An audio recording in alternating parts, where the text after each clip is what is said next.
Now stop beating your gums and sound the attack.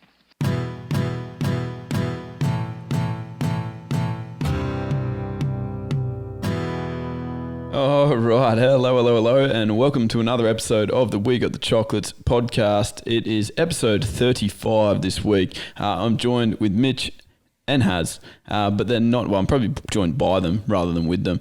No conjoined twins, thank you, or triplets in this case. Yep. Boys, you actually don't feature heavily on this particular episode, do you? But it's a very exciting one.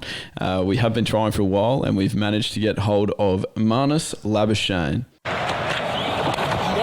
There's the freebie.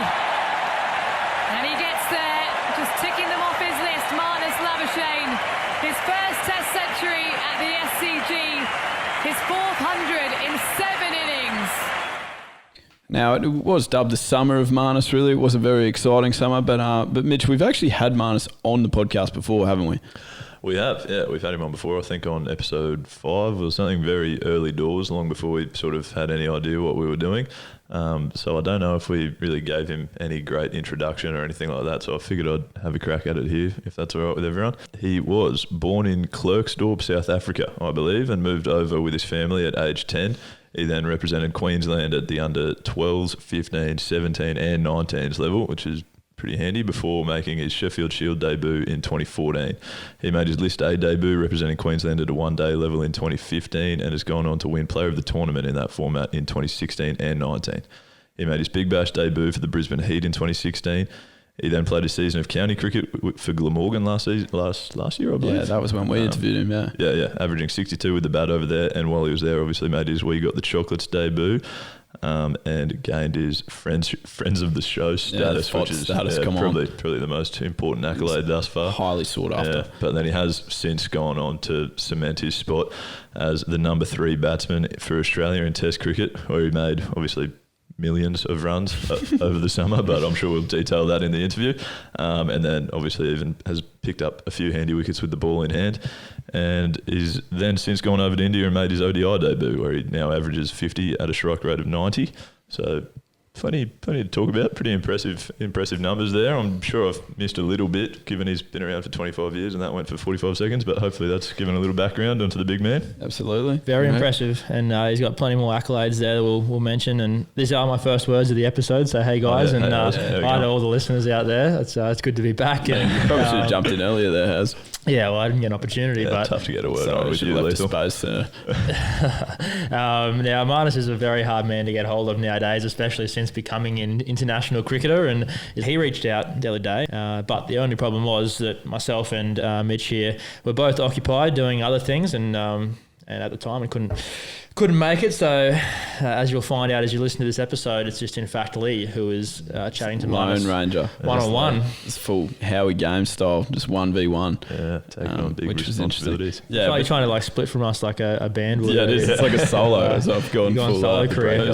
Yeah, exactly. I've gone lead singer of Queen. I would have liked to have used his name, but I've just forgotten momentarily. Freddie Mercury. Yeah. You're welcome. Obviously, thanks, Gil. It does, if you are listening to this and you're wondering why I can appear so chummy with Marnus, I think it's probably worth noting that we are actually mates and have been for probably a reasonable amount of time, which is why the interview probably works in that fashion. I guess I first met Marnus when we were both playing at Redlands Cricket Club, where he was a 14-year-old kid, and he was bowling leggies in 5th grade and was producing the most amount of carry-on I've ever seen on a cricket field. And it's sort of this exuberance, I guess, and genuine love for the game that he still displays now 11 years later at the highest level, as we've seen this summer. Marnus constantly looks for ways to evolve and get better as a cricketer, which is one of the things, I guess, that continues to make him so successful. However, he's also able to stay so consistent in his personality, regardless of the lofty heights his career goes to. He loves his family, loves his friends, and loves being at home in Queensland. It is these two things, I think, that will make him very exciting to watch over the next few years. I guess I enjoyed this chat with him because I've seen his trials and tribulations, and I got to ask him about that. I've seen him be contracted for Queensland and then lose his contract, seen him be selected for Australia and then drop from Australia. I've seen him eat 12 Easter bunnies in a day and then be told by his batting coach that he wasn't allowed to eat sugar at all the next day.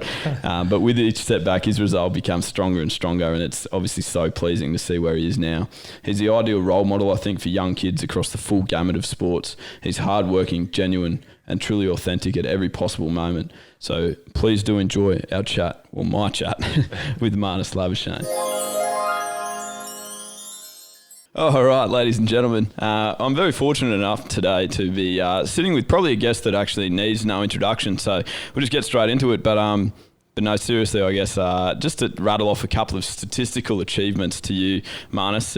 It's probably quite awkward just reading them to you because you're probably aware of them already, knowing your personality. But 896 runs scored across the Test summer, taking your average to 63.43 in Test matches. 408 50s you've now racked up since our last chat. You were named in the ICC Test Team of the Year and named as ICC Men's Emerging Cricketer of the Year, and also made your one-day international in India and scored a 50 in one of your 2 innings there, and you're about to leave and depart the country again to go and play some more one-day cricket. Mate, how's that all been? Thank you very much for joining me, by the way. It's great to chat to you as per usual, and just slightly different with microphones in front of us, I guess. Yeah, it's been an amazing summer. You're probably wrong. I don't know all those stats 100%. Some of them I definitely, sort of know about, but yeah, no, definitely, for me personally, it's been an amazing summer, and the way I've sort of been able to transform in the last year has been well, really amazing how it's all unfolded. And more importantly, though, the team itself, winning 5-0, winning the Ashes, we've got a lot of momentum as a Test team, and we've obviously shown snippets of that in the one-day tournament we played in India, where we lost 2-1. So, but it's very exciting, the way things have sort of unfolded. But the challenge for me is to keep going. Yeah, absolutely. Most certainly.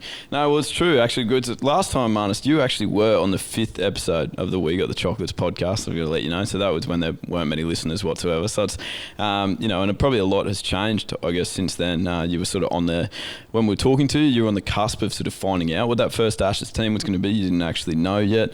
And really what has happened since then, I guess, has been completely unbelievable. I mean, 34 episodes now we're up to. Onto the 35th, so that'll be you. That's pretty unbelievable by itself. And then we've also got to throw in just what you've achieved. So I guess probably when I look at it, I can see that maybe it's difficult to point out one particular thing that might have been the catalyst for your success. But I definitely do look back to that interview and sort of think there's got to be some credit there for the Chocks, I think. Yeah, plenty of credit there for the Chocks. That eventful chat we had in a hotel room in, was it Northants? Yeah, that's where you were, yeah. So a lot of credit has to go there, because since then I've been in some nice form. You certainly have. That is for sure. And Marnus, I'm not sure if you're aware of this. This is slightly awkward for me to ask, but I actually wrote you a song. I'm unsure if you've heard of it, but it sounds a little something like this. He's showing people that he knows it about. They're saying, who is this modest guy? Yeah. Oh, this wicked is not a great track. But he might be Steve Smith in disguise. I probably won't play the whole song for you, but yeah, that was that's how I generally have spent my sort of free time since obviously your rise to success. Can I get any feedback on that? Is that one that you'd probably add to your playlist, your country playlist? Yeah, look, very, very good song. Probably very accurate. Very accurate. My strengths, just don't bowl outside off because I won't score a run.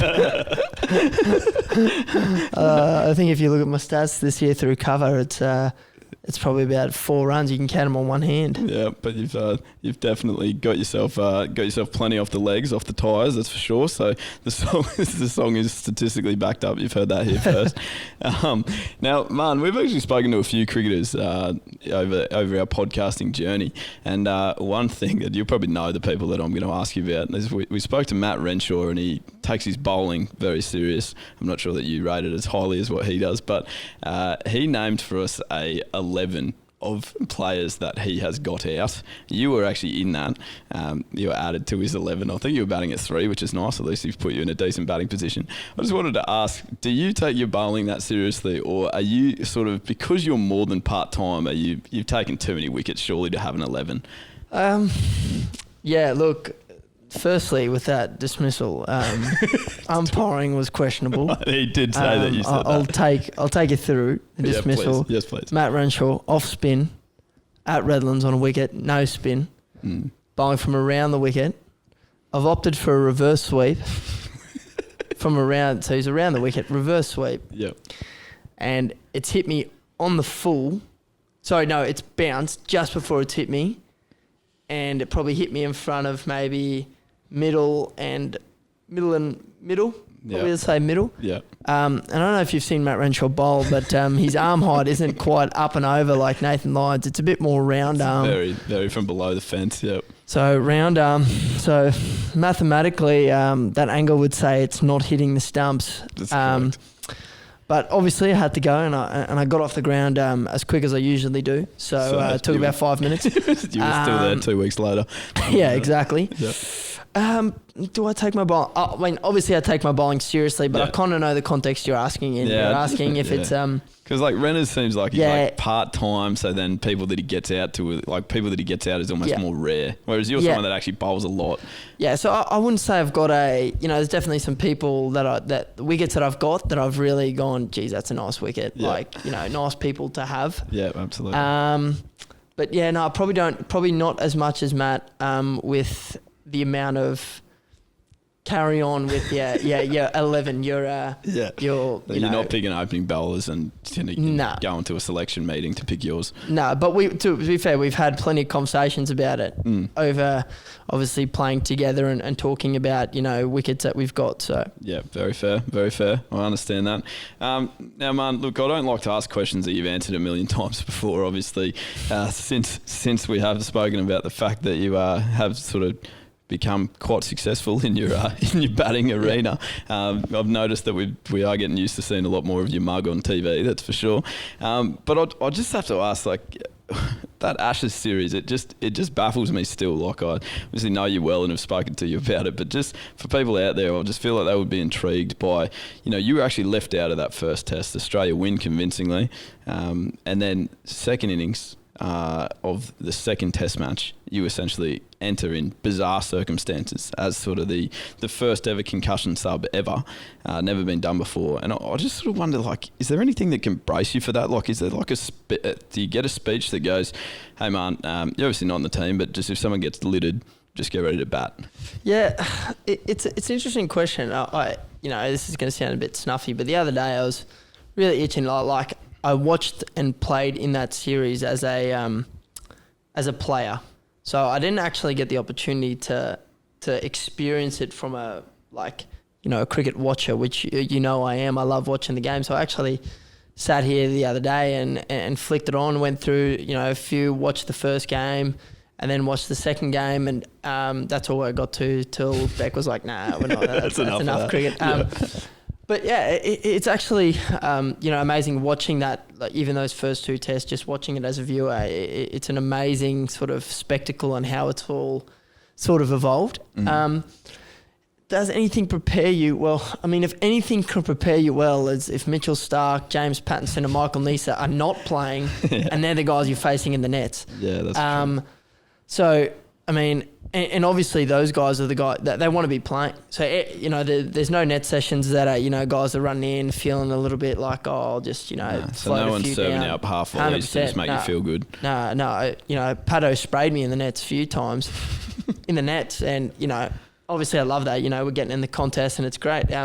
Even the morning before I actually played, so I didn't actually know. I went to the ground, sort of not knowing, but, I had a feeling that, if Steve was unavailable, that I might be the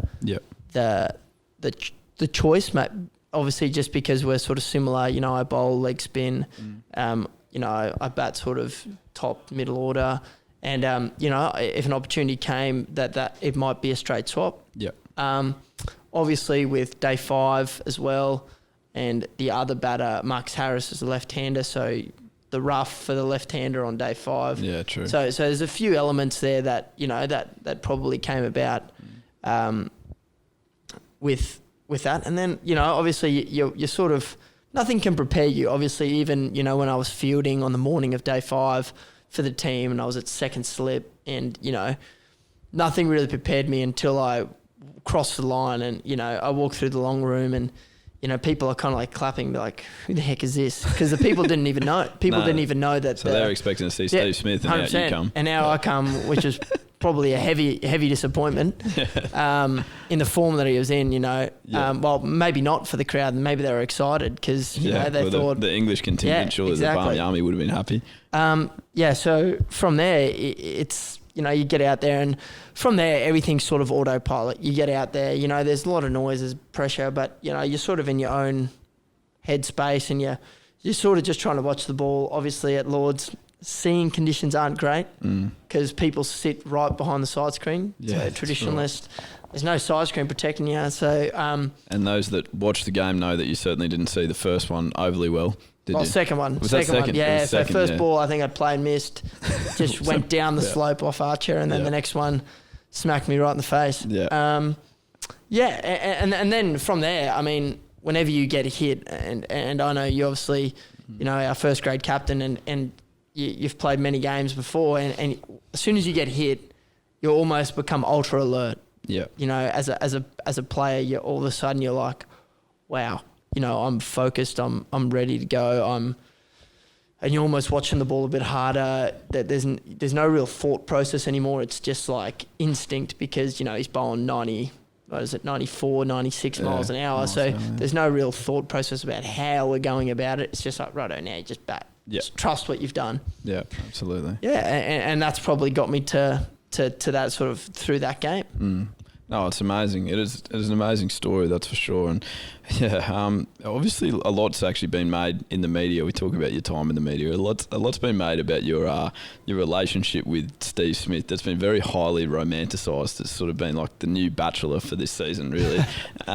But I guess this might shock you to know, but I was never like quite as cool as I am now when I was sort of in school and stuff. So I'm just sort of thinking back to how I made friends when I was a young fella. And I just wonder, like, for you going into that team that's quite well set up, you'd say, pretty, you know, a lot of the guys have been there for a long period of time. Is there any sort of nerves in terms of getting yourself to introduce, getting the courage to just walk over and go, hey, Steve? And at which point did you sort of work out, well, we both like coffees and we both like batting in the net, so we're probably going to get along pretty well? Because there's some good story behind. So obviously I met Steve and Dave Warner before, because obviously you play Shield cricket, so I'm playing against them, and we're so I met him before twice. I think we played one game at the Gabba against him, and then we played one game at Albion where I played against him, and obviously the latest game we played at the start of this year. So I met him there, but I obviously didn't know him from a bar of soap. I mean, we didn't speak really. I mean, we had conversation. But, I mean, the first sort of time I met him, and obviously, you know, Steve's a pretty major figure in cricket for probably the last 5-6 years. You know, what he's achieved is amazing. So, you know, I'm also a little bit excited, you know, when I rock up at, where are we, at Southampton for that sort of, that showdown, as they say. Yeah. The showdown match. So I rock up, obviously played at Glamorgan for a bit.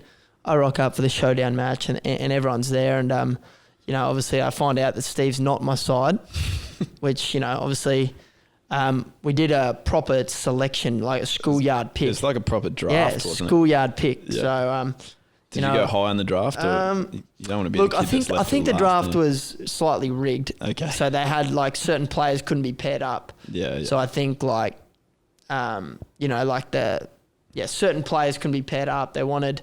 Like so for example, Tim Payne and Nathan Lyon had to be in the same side. Yeah, okay, fair. So Tim could keep. There, yeah. And likewise, so Dave Warner and Marcus Harris was on one side, and Joe Burns and Cameron Bancroft was on the other side. So opening combinations. So, and then from there, you know, I got an opportunity. Didn't really speak much then, especially because it was a bit more segregated as team practice and warm up. And there was a little bit of talk there. And it was probably only when the sort of series started that I really got to like know him, and we got to spend a bit more time together. And then obviously when I became a little bit more part of the team, obviously it's a little bit different when you're sort of 12th man, you're running drinks and, you know, being 12th man for Steve Smith's probably a tougher gig than playing.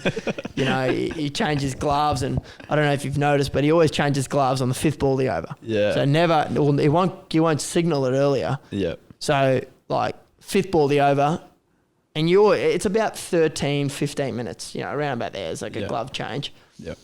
Sometimes, depends how good his gloves are.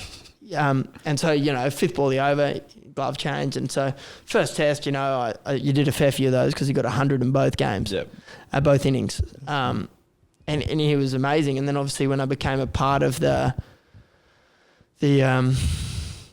of the squad, you know, a little bit more part of the team, then it became a little bit more like, righto, you know, got to know him, and then that sort of just flowed on. And as we spent more time in the middle, we spent more time off the field, and we got to know each other. And obviously, you know, both our love for batting and our love for coffee, a pretty good mix. You know, you can drink a lot of coffee and talk about a lot of batting.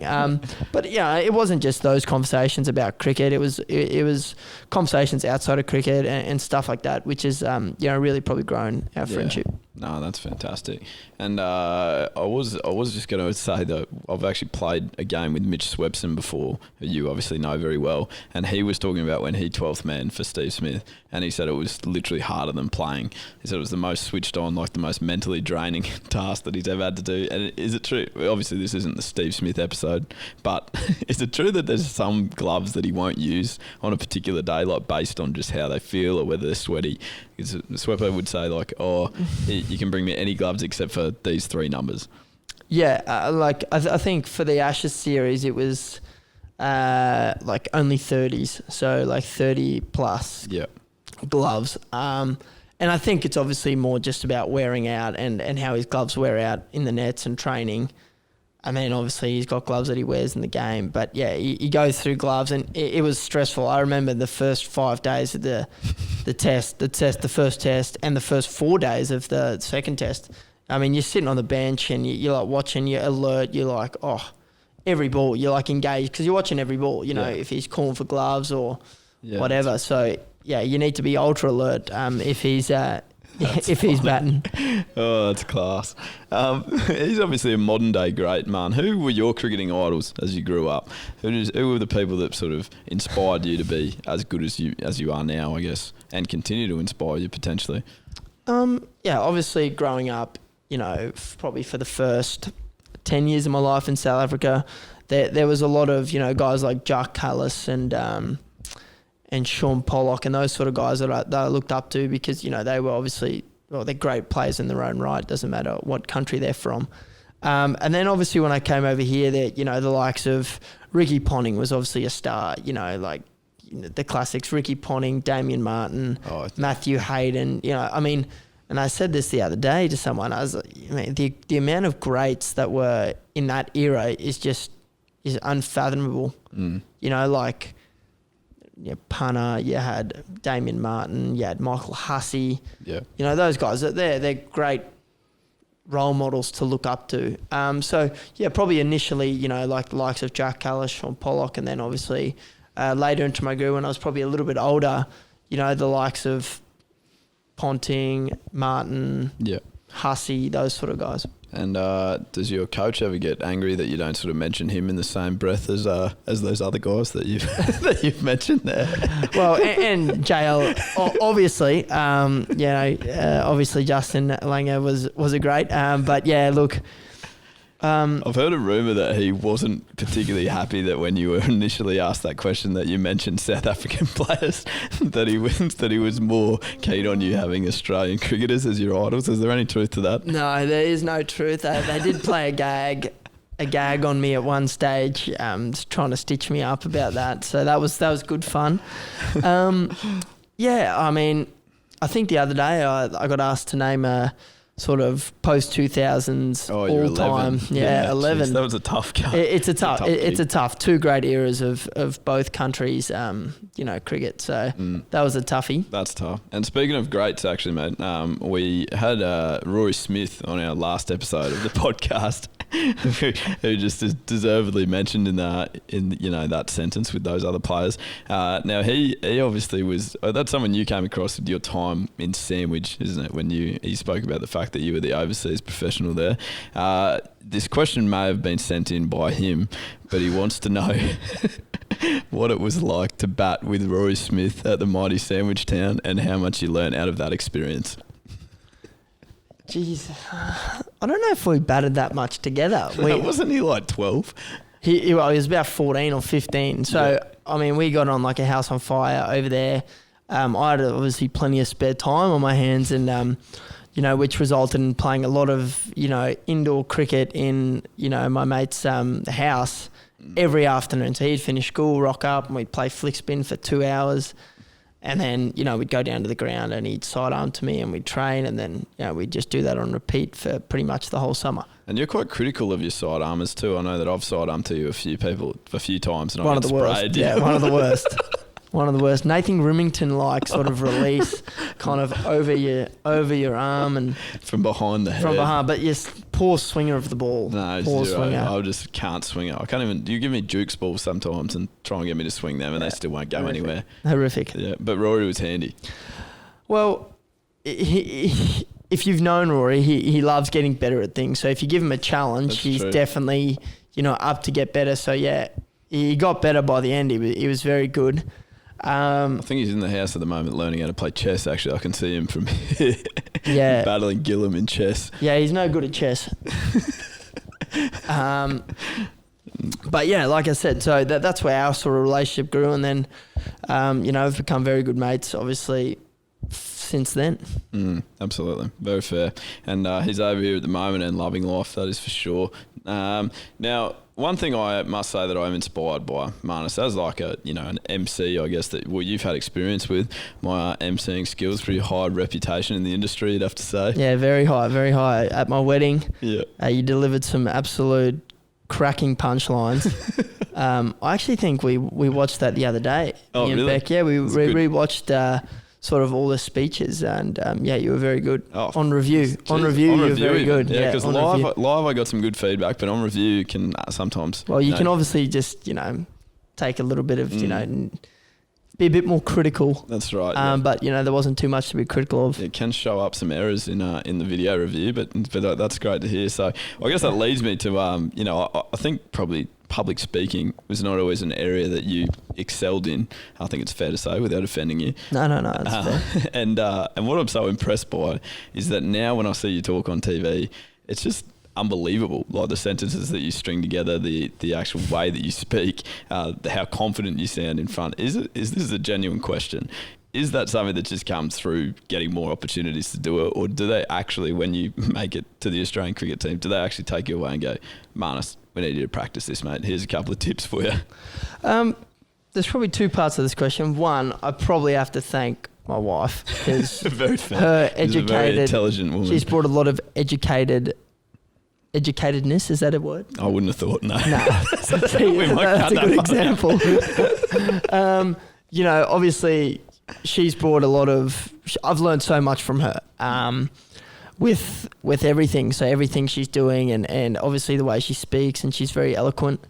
Lovely word. See, I wouldn't have known that. I wouldn't have known that. You wouldn't have a clue how to use that. Eloquent. So she's very eloquent, and I've sort of brought that through into my interviews and stuff like that. But no, there's no one that sits down. The part that I've probably learnt is it's much easier to talk about cricket, something that you know and love, than it is to talk about, my Year 12 English assessment about, To Kill a Mockingbird. Right, so if someone still asks you to quote Shakespeare or something, you're going to struggle. Well, in front of a crowd, because I don't know what I'm talking about, but, I don't feel the need to maybe prepare or something for those things, because I just know talking about cricket it's not a chore, it's something that comes very naturally to me. So I think luckily 95% of the time, the only things I'm talking about is cricket. That's true. So The other thing that you do amazingly well, better than any person I've seen,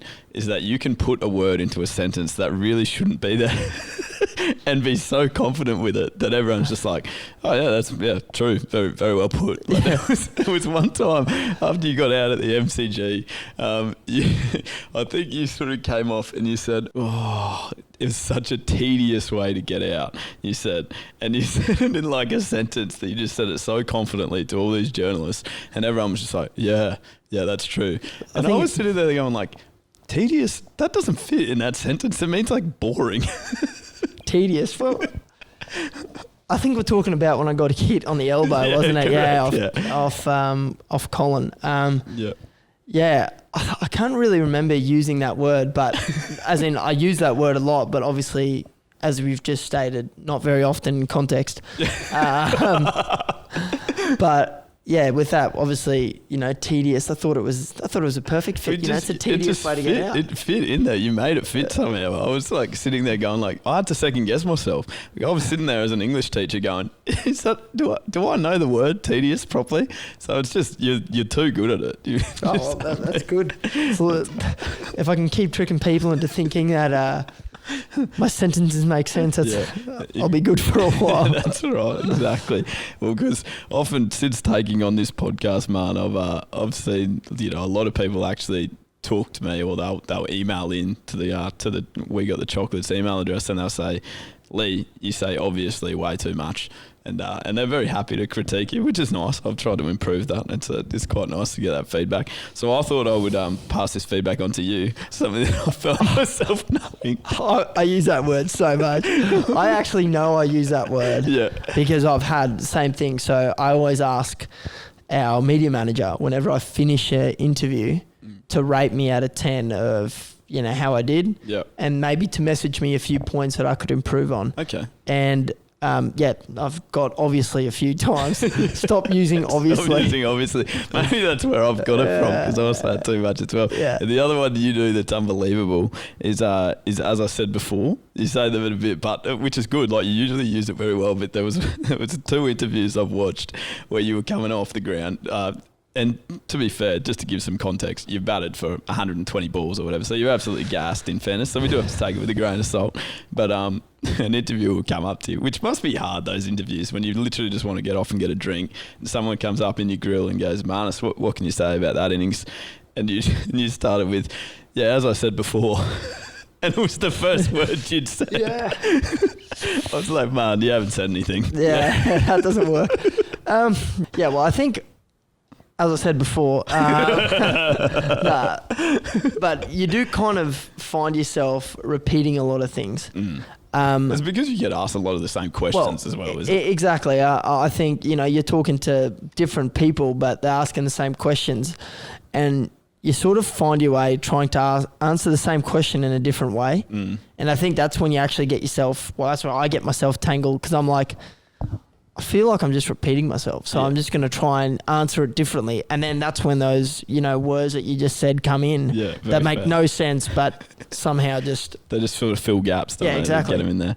No, that's so fair, actually. Now, man, just because I've dented your confidence a little bit there in terms of your speaking. Compliment sandwiches coming. That's what you're saying. Yeah, a couple of negatives now. Give me a positive. No, I've got plenty more positives for you, mate. But I actually wanted to ask a real question here, I guess. I love throwing bands with you, but there is something. I guess you're such a confident guy. You always seem to me, and I've known you for a long time. You've been confident in not even just cricket, just all areas of your life, really. I sort of remember back to your days of how elite you were at just memorising pickup lines and trying those, which is obviously how you got Beck on board, which is fantastic and a great scalp. So I just sort of look back. I wanted to know, like, in terms of your cricketing journey, has there ever actually been a time where you've doubted yourself, where you've gone, I don't actually know if this is going to work for me, or if you've questioned your ability to succeed, I guess? Definitely. It's actually weird you say this, because I was sitting we're playing at the MCG probably 2018, 2017, I reckon. 2017 season, to sit there, and I actually called Neil, my coach, and, you know, I was just going on about, you know, oh man, I just feel like I can't score a run. Like I couldn't string it together. And you know, I felt like, you know, I was sitting there going, man, what am I doing? Like, why can't I get this right? Like, what am I thinking? And I actually ended up I missed out the first innings and I ended up getting 100 the second innings. And it's amazing what confidence does, because I think, you know, all of a sudden you start trusting your ability a little bit more. You start going, righto, now I can play. I ended up getting another 100 probably a game or two later. And going from sort of there to actually scoring, you know, 800 and something runs for the Shield season. Yeah. I remember sitting there going like, man, like, surely this is not it. Like, this isn't how it's going to finish. Yeah. So yeah, there is elements of doubt, but I very rarely share those as well, because, you know, you're trying, everyone's under pressure, you know, you're playing professional sport, you know, everyone's feeling the heat. And especially when you haven't scored runs for a while and you know, you're struggling, you know, there is that doubt, but I think that's where you just got to go. You know, I'm so lucky because I got a brilliant wife and great friends and family. So I've got so much stuff to fall back on. Yeah. So many great people and great advice around me. And I think sort of through that, you know, you learn. I mean, the element of cricket that no one ever tells you about as a young kid is failure. Like, you fail, but like no one tells you like what the journey's going to look like. People say, oh yeah, you know, you want to play cricket, you know, it's a dream. You want to play for Australia, but no one really shows you what that actually looks like, the failure, the pressure you go through, and what you need to go through to actually get to the top level. Yeah. So there's definitely been, and there's many more. I mean, you know, every innings you go out there, you know, I'm sitting away and I'm like, oh, nervous. You're nervous. You're like, you know, the same this week in the Shield game. You know, you're nervous. You're like, righto, what am I going to do? You know. Yeah. And you're sitting there and you're like, you know, you're feeling the heat, but you just kind of clear your mind, and when you actually get out there, things fall into place a little bit more. Yeah. No, and I guess that's been like the big thing for you, isn't it? Like, I mean, anyone that saw you, I mean, I've known you since you were the 13-year-old leg spinner that played 5th grade but was making adults look stupid then. You know, it's been highly publicised, the fact that the only thing that was holding you back was that you had little spaghetti arms and probably arguably still do at times. And you know, but I guess everyone that saw you play like at that age knew that you were a gun, like knew that technically, that batting wise and stuff, that you were unbelievable. And I guess like the roadblock for you, the knock on you, I guess, would have been that you never went on to get massive scores. Is that fair to say, prior to pretty much this Australian summer, essentially? 100%. No, you're spot on. I mean, I always felt like I had ability. I always talk about, you know, you sometimes don't want too much ability because then you don't work as hard. And fair. I felt like obviously I had enough ability. I made, you know, your Queensland age group stuff, but I would definitely say I wasn't the star of my age groups by any stretch of the imagination. There was a lot of players that, you know, were scoring big runs at a young age and you know, that were very strong and powerful. I learned valuable lessons as a young kid. About one, getting out, because I was never good at it, and well, some could still argue that I'm still not good at it. But getting out and how to deal with failure, and also just about batting. I think if you don't have a lot of power as a young kid, you actually, you know, the objective of the game hasn't changed. You still have to score runs, so you have to find ways to score runs. And you know, when you do have little spaghetti arms, and you know, back then I was probably 60 kilos, and you know, it was probably 150 centimetres. So, you know, not a lot of power there, but, you know, you learn the game. And then, you know, obviously, like you just said it again, obviously. Don't worry, I would have said it 55 times already this episode too. But playing 5th grade, you know, I played 2 seasons of 5th grade, and you learnt a lot through there. It's about perseverance. It's about everything, you know, piecing everything together. But yeah, the biggest hurdle for me was the mental hurdle of actually being able to put big scores on the board. And we talked about that at for Queensland with the coaches there. We talked about it to, Graham Hick, the batting coach there. They're the things we talked about. And I probably take one moment, take you back to one moment that I remember was probably a slight difference for me, that made a big difference for me, was last year. No, it was last year. The year before. Last year. Yeah. Before I went to Glamorgan to play, and we just signed with Glamorgan. I was very excited because I was like, when I played the last Shield game, I thought, this is it. That's my season done. Now I'm back to the chalkboard. Yep. What am I going to do now?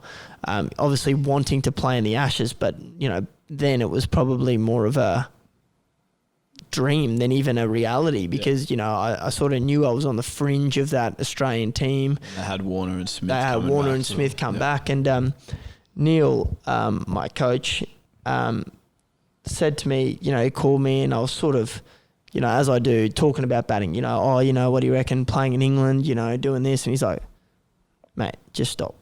Just stop.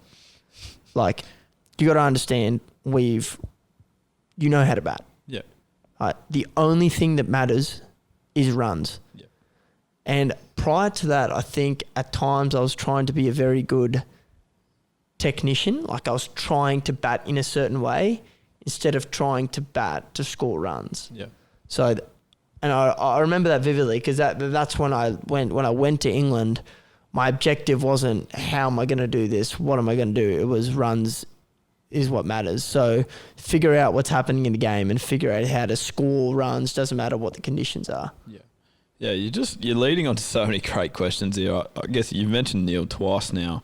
I just wanted to ask, I'm obviously not trying to get you to spray any other coaches you've had or anything like that, but it does fascinate me that, you work within the Australian squad, within the Australian team, where obviously you've got access to some unbelievable coaches and throughout Queensland squads and stuff as well. I just wanted to know what the benefit of the benefit of actually having like your own individual sort of coach as well, how you managed to make that work and how whether you continue to see benefits from that, you think?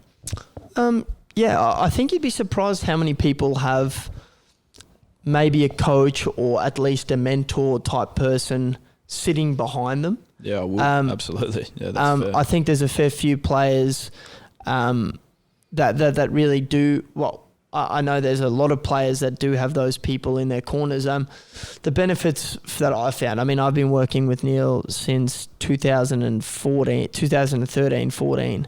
So it's been a really long journey together, which is really nice now because you kind of we've worked stuff out along the way, and we've wholesale changed stuff numerous times. We've looked at heaps of different things like diet and stuff like that in the early years.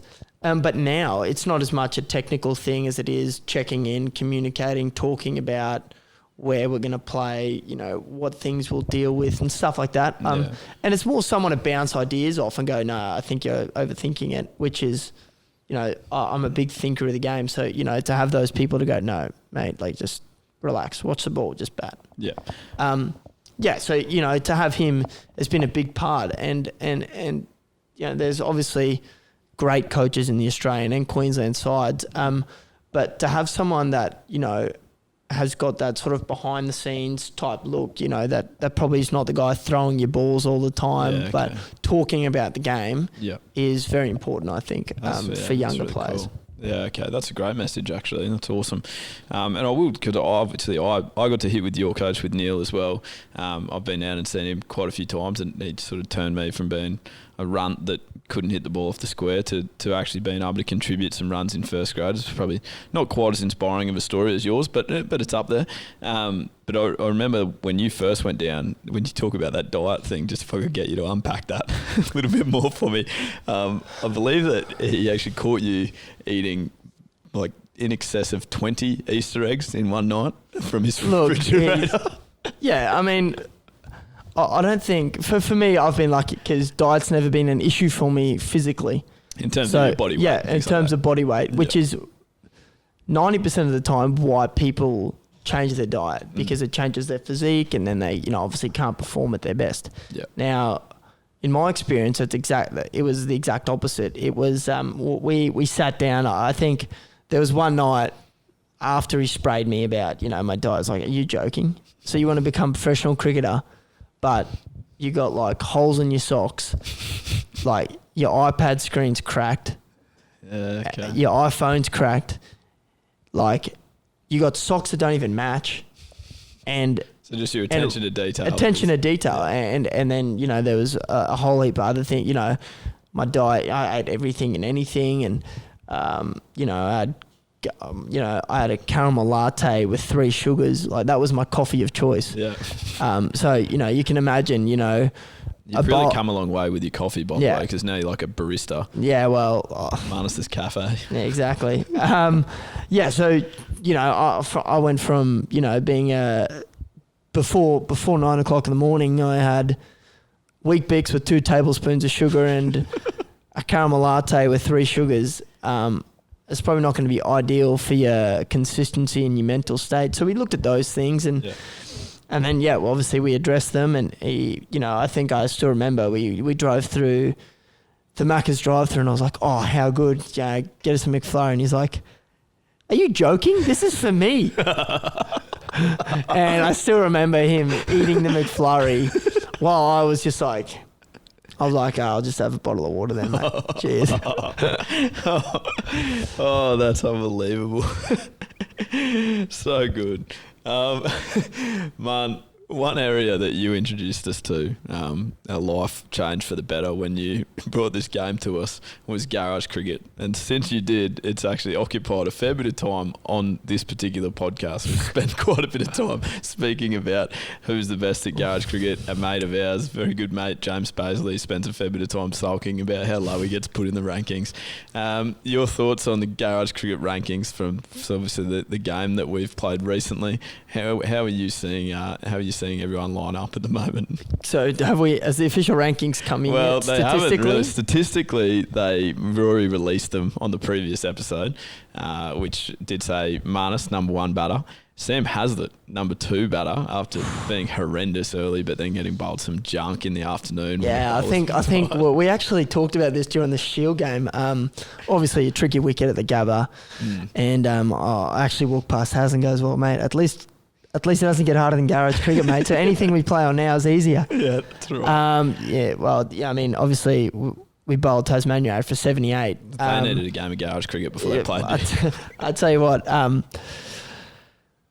conditions in garage cricket is tests everyone, and I've always been a big advocate of any good backyard or garage game is best when it's a low scoring game. No one wants a flatty. Yeah, no one wants a flatty in garage or backyard cricket. No. It's either got to be a dust bowl and spin square. Yeah, you've had a few games on Stratty where you've made us play on those conditions. Yeah, and all it's got to be, fierce pace. I think we've played on the boogie boards before at Stratty. And they're not tough conditions, up and down. The boards are facing different ways, and then obviously here is very tough seaming conditions. Nibbly, isn't it? Yeah. The best sort of games are those tough games. So look, we'll have to review Haz's performance, because I thought when the game was at its height of seriousness, he, my brother-in-law Matt Phillips really rock and rolled him a few times. Knocked him over. And then he had Baisley as well from around the wicket, which he wasn't appreciated. Yeah, he was very good. Baisley was very good from around the wicket. Baisley definitely ranked. But Baisley, probably fair to blow up about how low he was ranked. I think he did get ranked at like number 4 or 5 for bowling, and he was one of the tougher bowlers to face. He was easily the best bowler to face. Especially on this wicket where pretty much nothing goes over the stumps. And my other critique of Rory's rankings were that Sam Hazlitt was ranked number 2 after playing 1 game. Yeah, that's a high 20 jump. Games. Yeah, that's a high jump. That's a high jump. But I mean, it also depends how we're doing the rankings. If we're doing the rankings per game, so you get sort of a series ranking, then I wouldn't put him that high personally. Yeah, I thought. In the afternoon session. Who are you going? Let's put you on the spot. Personally, what's your order? I'm probably going to go with... I don't want to say myself, so I'll take myself number 1. Out of it. I'll go number 2, I thought performed well at the right times.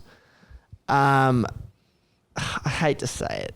Rory was good. You've always Rory's been a big supporter good. of Rory. Yeah, but I look, it hurts He does me. everything quite well. Bats, bowls, and keeps. Yeah. So I think he's probably in the top 3 batters. Okay. The third batting position was tough because I think yourself probably didn't have a great series. No. James had a all right series, and the likes of Matt had obviously, it was a little bit. I think he put one kind of big score on the board. So it's going to be tough to really put all those. I would say Haz would have been You can just in see the bottom how difficult 5. it is. In the bottom you? 5. It's not easy. It's not easy. We need a watertight system here to get these rankings proper. So I'm going to work on that for you, Marnus, by the time you get back. Yeah, I'd like that. I appreciate that. Now, Man, I'm glad that you've come on this episode because we've actually had a few guests on the show now, and across all episodes, it may actually surprise you to know that you've featured in them all the time. Like, people always are happy to bring you into them. Charlie Humphrey, Matt Renshaw. So I've got a few topics of conversation here that I just want to give you a chance to set the record straight here. How many of the Harry Potter books have you now got through? 0. I think I still have the copy that Matt Renshaw gave me in the study there. So, yeah, 0. That's perfect. How are the spelling challenges coming along, and is phlegm still the hardest word to spell for new people that you hit with that question? Look, that's a real trick. It's what I call the trick shot for me. Not a great speller, but you learn to spell one really tough word and you catch people napping. Yeah, so that's one. Spelling, it's improved severely. Thanks probably to Charlie. We had a lot of spare time, obviously, when you nick off early in county cricket. And you have a lot of time, you're watching a bit of cricket and, we're sitting there and we're looking around, and obviously I'm not allowed to look, so I'm looking down and he's looking at different signs and stuff and coming up with words to spell, and I actually got pretty good by the end. He did say that. He said that if there's one thing about you that is impressive, it's that you refuse to be bad at things. So you just actually turned into being quite decent at it. Yeah, I turned into being quite decent. I still got a lot of improvement to do. I think, obviously, Charlie hasn't been around for the last bit, so I think it might have just dropped off a little bit. So we got a lot to catch up on in terms of spelling improvements when I get back to Glamorgan. All right, fair. Third story. Is there any truth to the rumour that you did not know that Michelle Pfeiffer was an actor and ran into a huddle saying, "Congratulations on the Michelle Pfeiffer"? So, very true story. So, it happened in a grade game, and I think it wasn't actually Pfeiffer. It was a Michelle Threefer. Oh, no. So someone, and it was kind of back-to-back wickets. So, this particular person, I can't remember exactly who it was, but took back-to-back wickets quite in a thing. And I came into the huddle and I was like, Michelle Threefer. Obviously, having no idea that Michelle Pfeiffer was an actor and she was an actor. Yeah. And yeah, look, I've never really lived that down. The joke's still running now. When someone gets a threefer, people run in the huddle. Michelle threefer. So now, pretty much now, when you take any wicket, it's like, Michelle one for, Michelle two for. So you're pleased to know that lives on at your grade club at Redlands. We actually thought we were going to have you back for a second last weekend. It looked like you might actually come back and get a game with the boys. You actually quite being serious. You quite enjoy that, don't you? I've seen plenty of people that obviously hate grade cricket and probably wouldn't come back, but you were actually quite looking forward to it, weren't you? I mean, we got to play garage cricket, so that's a good upgrade. But 100%. I genuinely do love. I love playing cricket in general, but playing, especially when you're playing a home game, and we played a very good side as well. But yeah, in general, I love coming back and playing grade cricket. It's a great time. It's enjoyment. It's fun. I get to play with, obviously yourself and pretty much my best mates. So it's nice, and obviously I've got to stop. And when you're playing so much cricket, it's almost a nice time to actually enjoy. You almost sit back and just enjoy. I can just enjoy playing at your local club or with your mates and stuff. It's really nice, and it's just a bit of a different environment and a different feeling. So yeah, I genuinely do love coming back. It's never a chore, that's for sure. Nah. Outstanding. Well, there's actually a few Tigers people that remember you actually, Man. And I've got a couple of questions from them. Yes, so the first question was from Cameron French, you'll know well from your Redlands days. Yeah. He wants us, he wanted me to ask you to talk us through your second grade 100. Well, for those listeners who don't know, I haven't got a grade 100 in any other grade. It just couldn't have worked out much better. Bar first grade. And the story really goes, I played, I think, 5 games in second grade before I debuted in first grade. And I got, in a second innings against Sunshine Coast, I got a 99. Yeah. And I actually thought I got 100. Right. So I thought I needed 3. So I thought I was on 90. I thought I was on 97, and I needed 3. So I think I played a lap shot and ran 3, and I actually thought I got 100. Did you celebrate? No, I didn't celebrate. I was waiting for the cheer. Yeah. And then it ended up that I got 99 not out. And then not out too. Not out. Yeah, so it was the last ball of the game. Oh, so that's why. Okay, yeah. And then the game he's referring to was at Souths. We played against in second grade. First innings, I was going along. The game after that game, so it was the next game, and I was on 96 again. And he ran out about 3 balls before, and like at a drinks break, and gave me a drink. Didn't say anything. Didn't say what score I was on or anything. It just happened, in the next ball, I got a full toss and played a cover drive and got caught at cover. And full toss. Obviously, in grade cricket, there's no scoreboard or anything, so I had no idea. So I'm walking off, sit down, look at the scoreboard. Like, I'm probably thinking I got about 80 odd, and I'm like, oh, well, better luck next innings. Yeah. And I got 96. And I'm blowing up, Frenchie. I'm going, all right, why didn't you tell me? So did he tell you a score? Did he just make up a number? Or well, he told you nothing? that's probably up for debate. His claim, I'll tell you his claim. Because I felt like he might have said you're on 80 odd or something. His claim is that he thought you were going to get too nervous being in the 90s, so he told you you're on 80. Yeah. And I think that's it. Backfired. Yeah, exactly. And then, because I think that's why I was not like shattered when I came off. Obviously, I was devastated I got out. I was like, oh, I got 80. That's not bad. But I got 96. So thanks to Cameron French, I never really got the opportunity to put a big second grade 100 on the board. Okay, fair. And then Adam Pearson, you might remember quite fondly, one of the more humorous guys. Here's a story, mate, about, now I know this one will hurt you because there's one thing you do pride yourself on. It's just tennis. It's your table tennis. Because I know you do pride yourself on your table tennis ability. Obviously, we've played in a few table tennis tournaments, and there was one time where I got the better of you, and then since then I've been drubbed every time, which continues to hurt me quite significantly. But Adam Pearson, who's a friend of the show, he tells a story about when you actually organised the table tennis competition at Redlands. I hope that's factually correct. And that you may have potentially been knocked out earlier in the tournament and then managed to give yourself a wild card entry back in the tournament. So, look, I don't know if that's completely factual. Okay. I don't think I organised it. I think it was a club organised event. Right. Yeah, okay. That's what I was going to say. I did get knocked out, I think, by Adam Pearson. By Adam Pearson before the final.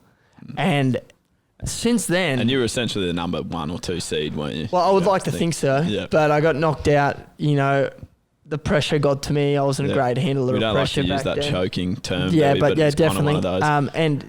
And my frustration is since then, he's vowed to never play me again. That's exactly what he said. Because he knows... I'll cook him. You would dust him. And then probably the worst part is that we also played tennis together a few times. Oh, he's beat me in tennis. And he's a real nagging tennis player. Like, he's got no real... Like, he's pretty much... It's like you're playing against a wall. Yeah, he just lobs it back up. Correct. And because I'm, I watch tennis and, I watch, like Roger Federer, and I'm always trying to, like, smack it. So, I'm trying to, like, emulate, hitting proper lines, trying to hit lines, and I'm obviously hitting them wide consistently and whatnot. So he always ends up beating me, and it just really frustrates me. And we probably need to have a rematch soon because I think... So he's really just beat you on the back of unforced errors. Yeah, that's what I'm hearing. Which is pretty much how he beat me in table tennis, not on ground strokes. No. Just unforced errors. Horrific to play against. Yeah. He just literally He's a bunter. just keeps bunting him. Yeah, he's a bunter. That's right. Look, man, to round out this interview, I just thought it might be a nice opportunity to give the listeners a couple of opportunities to know some things about you that they're probably not going to hear elsewhere. I want you to place these chocolate bars in sequential order of preference for me. I know you've done this recently, so you should be prepared. You've got Picnic, Cherry Ripe, Boost, and Hazelnut Cadbury. There's one more. Surely there's another chocolate you can throw out there. What is it? Okay, what about that one you tried the first time, Chiquito? Let's go to the proper. No, because you have a favourite that I haven't included here because this was just 4 that you had on the bench the other day and you somehow turned it into a game. Yeah. Guess my order. Yeah. But your favourite wasn't included. I think your favourite was... I can't even remember your favourite. All right, let's go. Yeah. So I would say I think I had hazelnut at the top. And what was the other one? You had hazelnut, then there's Picnic, Cherry Ripe, and Boost. Cherry Ripe is definitely last. Yeah, you had a Cherry Ripe. Bad chocolate. Stinker. Okay. Bad chocolate. And then I would probably go Picnic, then Boost. Okay. Like, I just see something about a Boost. It just doesn't... You don't like a Boost? I don't not like it, but like, it just, if I'm going to have a chocolate, I wouldn't go to Boost. Yeah. Fair. And what is actually your one that you would want included there? Your number one? What's my favourite? Look, I like a Kit Kat. Yeah, fair. I like a Kit Kat. Nice. But a Crunchy is probably one I grew up on that I always liked as a kid. Yeah. And Kit Kats are always in your hotel rooms when you're, in the snack bar. Oh, they really? And that's their chocolate of choice usually. Easy to break apart too. And it's easy to kind of manipulate yourself into thinking, oh, well, I'll just have one of the slides and then, never having one. 2 hours later you have another one. And then by the end of the day you've eaten the chocolate anyway, so. Yeah, very fair. All 4 gone. All right, well, man, this is a little bit of a test for you here. Now, I want to see how good your memory is. So we're going to start with a couple of easy ones for you. Your Australian Test cap number. 455. Correct. Well done. Your Queensland Bulls Sheffield Shield cap number. 490. Geez, you're pretty good. Bulls 1 day cap number. I don't like your chances here. Any idea? I never actually got given a proper number when I played 1 day cricket for Queensland. Really? So the number... I think we only brought them back this year, and I actually looked and I was like, oh, geez, that's my number. No idea. Okay, fair. It's actually 163. 163, there you go. There you go. So if you ever get asked that question again. 163, yeah.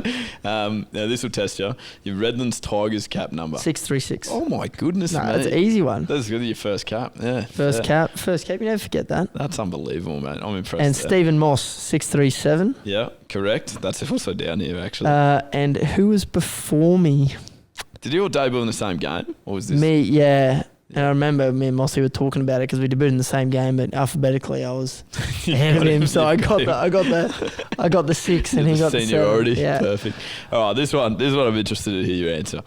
You can't name yourself. If you had 3 people stand under a high ball and catch it to save your life, who are you taking?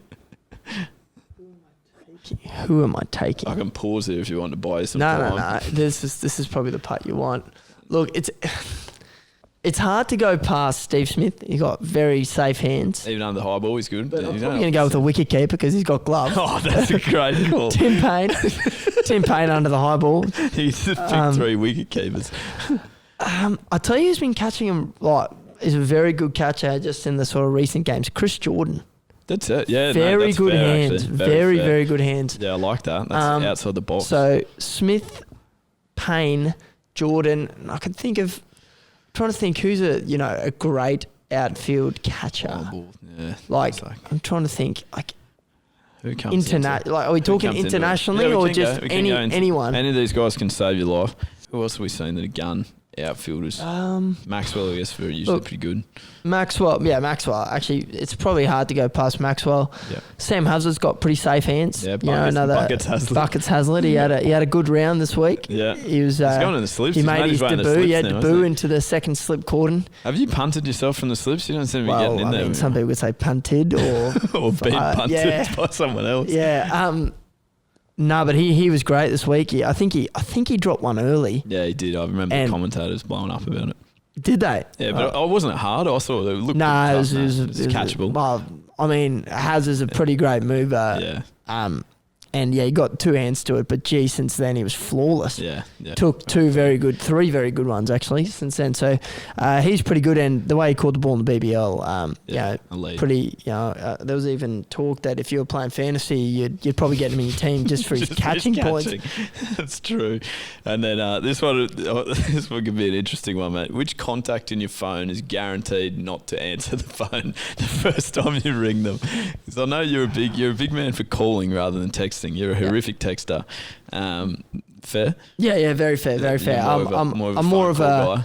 Well, I mean, I always like to say I like to be in the moment. So, if I'm enjoying someone's company, I'm always calling people back. Be on your phone, yeah. And so I think texting is very hard sometimes because, you're on your phone and you're not really engaged in the people around you or the people that are with you. Is there anyone you find it hard to get hold of when you actually need them? Anyone that you reckon? James Baisley. Horrific. I mean, the amount of times you try and call him and there's just no answer. No, one of the worst. I mean, then on the contrary, actually, Matt Gillum is one of the greatest answers to the phone of all time. Here we go, literally less than one ring and up. Great. Bang, they're the sort, I mean, James has been saying for a while his phone's broken, but surely your phone can't be broken for 3 years. He doesn't want to spend the money to get it fixed. I don't think. Just like when it gets to the second ring, there's an answer. You're like, he's not answering it. Yeah, that's it. Yeah, that's stumps. That is stumps. Yeah. After that, Man, is there anything, mate, that we usually give people an opportunity to sort of? I guess I've managed to grill you a couple of times. Give you an opportunity at the end to do any returning of serve, so to speak. I know your tennis is an area you're passionate about. Anything you want to say to what the listeners to know? Look, I don't have too much for you. It has been really fun talking to you, and it's obviously a bit awkward. We're obviously very good friends, and we've been very good friends for a while. So to talk seriously like this, it's probably not something we do very often. I mean, there's a lot of cricket chat that goes around in this household. With the amount of people and the cricket we talk, and which Beck loves also. Yeah, Beck loves cricket chat. So it's been great, and just to share and talk and just talk a little bit about what's going on. No, mate, it's been absolutely unbelievable, to be honest, and we shouldn't be shocked, obviously, given the practice that you have, but your etiquette with a microphone. Just for those that are listening at home, if you notice Marnus fading in and out, he's one of the most gesture-using speakers I've ever seen. So move the hands a lot. His microphone has been doing some serious trouble. My feet, so I'm not a great sitter, as probably most of my teachers would say. It wasn't a great listener at school, and that was the one knock on the report card. Yeah, well, among the others, among the plenty others, there was plenty of blemishes on my school report cards, but one of them, it's all worked out now. Luckily, the plan B wasn't really rolling that well. Marnus, what do you want to do for a job? I'll just take the cricket. Thanks. No backup plan required. No, thanks. Perfect, take a pass, thanks. Unbelievable, mate. You've been unreal. Thank you so much for coming. Thanks, Leigh. Thank you, mate. Cheers, mate. Bye.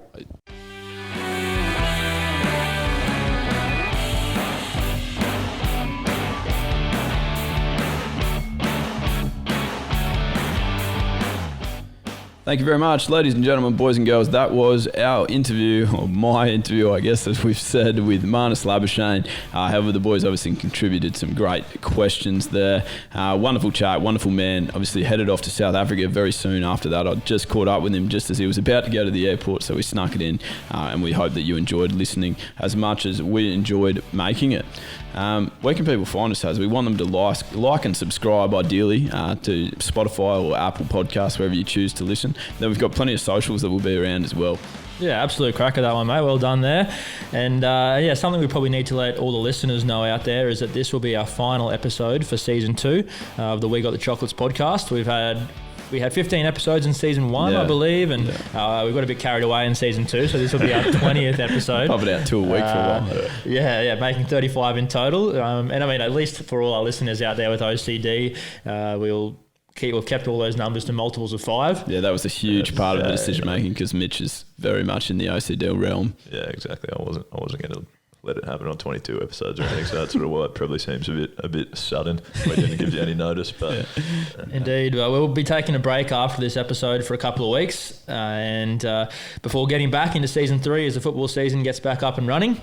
Don't worry though. We'll be creating plenty of content, putting it on our social media pages. So make sure you follow us on Facebook and Instagram so you can keep up to date and see all of that, what we put out. Also, check out the website at wegotthechocolates.com.au if you haven't seen that already, and you can see everything we're doing there from all of our pages. Another thing to mention that we talked about last episode is to join our NRL and AFL Supercoach leagues run by the Korean Mail. If you're a Supercoach player, it's getting closer to the season now, so we can talk about your teams on the show. At the time we are recording, there are still a few spots left in both of those leagues. So are we in, Mitch? You got us in? I hope has got us in, to be honest. You're in there. Still haven't created a team. Yeah, you don't have your players. Probably smart. There's plenty of players getting injured at the moment, so you need to wait till those. Exactly what I was thinking. First team was Tuesday. Soon and then play around with it. We'll try harder than that, has, I promise. But yeah, the league codes have been posted on our social media streams, but I'll quickly mention them again. For the NRL, you need the code 113996, and for AFL, the league code is 417140. So finally, this would also be a great chance for you to catch up on any episodes that you haven't seen yet. If you've joined us late in the piece, there might be a few old ones from season 1 you haven't seen yet. Yep. And even though a few of those older ones may have pretty amateur sound quality and the editing, Jeez, I've improved a lot. Probably still isn't at the best, but they're still really good value and they're not too time sensitive. So get back and have a listen to those and see what you think. Absolutely, very well summarised, Taz. Yeah, impressive, has he? Mitch, what are you doing over your break? Hopefully organising some sort of skin stats segment for the first time in 12 episodes. Yeah, bit of merchandise as well, I reckon. Skin would be nice. Yeah, I'm trying to organise that. Listeners are crying out for that. Yeah. And maybe update the website, which probably requires a lot more time than I've given it recently as well. So perfect. Just catch up on a few little projects for you, Lethal. Outstanding. I think we've got a competition coming up very soon. Oh, so don't we ever, keep an eye out for that comp. Yeah, that's right. You will definitely hear plenty of us, guys. We've got plenty of videos coming for you as well. We will be having a little break, as Haz just said, but we'll be back in less than a month. So please do continue to liaise with us. Give us any of your funny stories from the weekend. We certainly love speaking about you and we love hearing from you. So continue to keep us in the loop, please. And apart from that, I think that's all we've got for you. Thank you very much for your dedication across season 2 and best wishes in the future.